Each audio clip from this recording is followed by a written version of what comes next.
میں نے جو اچھائی دوسرے کے ساتھ کی تھی وہ کس کے لیے کی تھی؟ اللہ جل جلالہ کے لیے. وہ میرا مقصد حاصل ہو گیا. ہمیں نہ بدلہ چاہیے نہ شکریہ چاہیے. لا نريد منکم جزاء ولا شکورا. یہ ایسی تعلیم ہے قرآن و سنت کی کہ اگر اللہ تبارک و تعالی ہمیں آپ کو اس پر عمل کی توفیق دے دے, اللہ تعالیٰ عطا فرما دے, تو بے شمار جھگڑے اور آپس کے تنازعات اور آپس کی نفرتیں وہ محبت میں تبدیل ہو جائیں. ہمارا معاشرہ امن کا گہوارہ ہو جائے. یہ تعلیم جو رسول کریم صلی اللہ علیہ وسلم نے عطا فرما دی ہے کہ جو کام کرو نیکی کا وہ اللہ کے لیے, نہ اس کا پروپیگنڈا کرنا ہے کہ بھئی ہم نے یہ فلاں کام کیا تھا, لوگوں کو پتہ چلے, لوگوں کو تعریف کریں, اور نہ مخلوق کی ناراضی یا مخلوق کے قدر نہ کرنے کی وجہ سے آدمی کوئی کام چھوڑے. جو نیکی کا کام ہے وہ کرے, چاہے کوئی اس کی قدر کرتا ہے یا نہیں کرتا, شکریہ ادا کرتا ہے یا نہیں کرتا. یہ ہے عمل. انما الاعمال بالنیات, کہ تمام اعمال کا دار و مدار نیتوں پر ہے. ایک بزرگ تھے, ان کے زمانے میں ایک بہت بڑے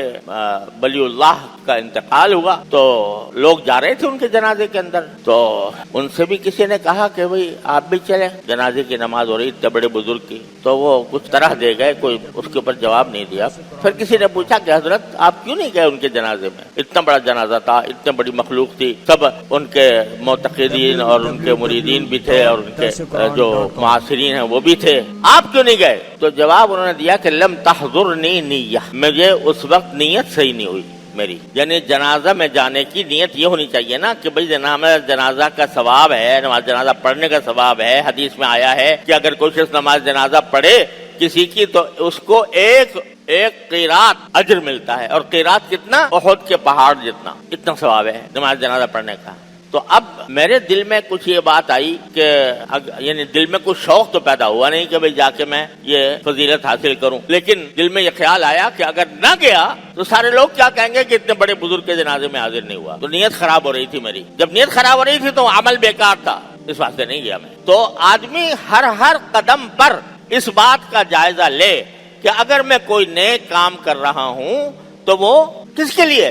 اللہ جل جلالہ کو راضی کرنے کے لیے. تو انما الاعمال بالنیات, چھوٹے چھوٹے کام بھی وہ عبادت بن جائیں گے, چھوٹے چھوٹے کاموں پر بھی ثواب ملے گا. کسی کی کو آپ ہدیہ دے رہے ہو, کسی کی عیادت کر رہے ہو, کسی کی مدد کر رہے ہو, کسی کے ساتھ کوئی تسلی کی بات کر رہے ہو, یہ ساری باتیں اس وقت اجر کا سبب بنیں گی جب وہ اللہ کے لیے ہوں اور اس میں انتظار نہ ہو اس بات کا کہ دوسرا مجھے اس کا بدلہ دے گا یا شکریہ ادا کرے گا. سوشل میڈیا پر سب سے قدیم اور سب سے ریلائبل برانڈ درسقرآن.com